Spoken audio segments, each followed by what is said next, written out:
Former President Donald Trump is expected to speak in about an hour after returning to Florida from New York, where he was officially charged today. President Trump pleaded not guilty to 34 felony counts of falsifying business records and conspiracy. King 5 political analyst and former Republican Washington Attorney General Rob McKenna joins us now. Rob, thank you for joining us. First, though, we want to ask you, this is a pretty historic day, but exactly how serious are these criminal charges against the former president? Well, they're serious because they're felonies. It doesn't keep him from running for president, but felonies can come with jail time. I wouldn't predict that's going to happen here because he would be considered a first-time offender.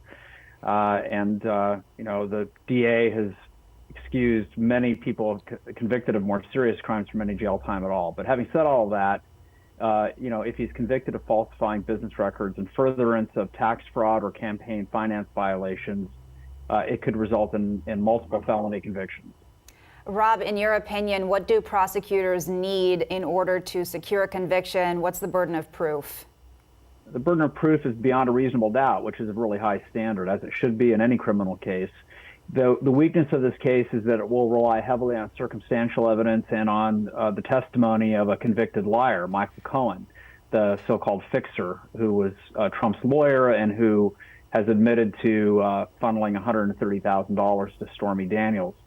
So you've got witness credibility issues. On the other hand, you have a witness in Mr. Cohen who, confessed to his part of the deal and of the falsified records and was convicted of it. So another jury has already been convinced beyond a reasonable doubt that these actions actually occurred. The key is proving that Trump actually had the intent to commit campaign finance violations and tax fraud, and that intent standard is a high one, a high bar for the prosecution to clear.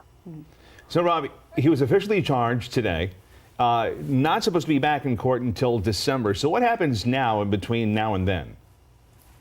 Well, an indictment is the list of charges. This is not the prosecution's entire case. We haven't seen the evidence, and we won't see it until trial. But his defense lawyers will get to see it, and they'll start picking it apart, start building his defense based on the weaknesses they spot in the prosecution's case. Rob, as we've mentioned, the former president expected to speak in about 1 hour. What do you think he's going to say? What will his messaging potentially be? He'll attack the integrity and motives of the district attorney, which he's already done. He may attack the judge, which I think would be a really big mistake. The judge could put him under a gag order if he does that. So I hope he resists the temptation to do that. It would be a bad move for him. I speak now as a lawyer thinking about someone as, a client, right? I wouldn't want my client attacking the judge. Terrible, terrible mistake to make. But he has been attacking the judge in recent days, so we'll have to see. And then politically, of course, he's using this to fundraise for his presidential campaign. He's watching his poll numbers go up among Republican voters as a result of this charge, because it apparently makes him appear more sympathetic.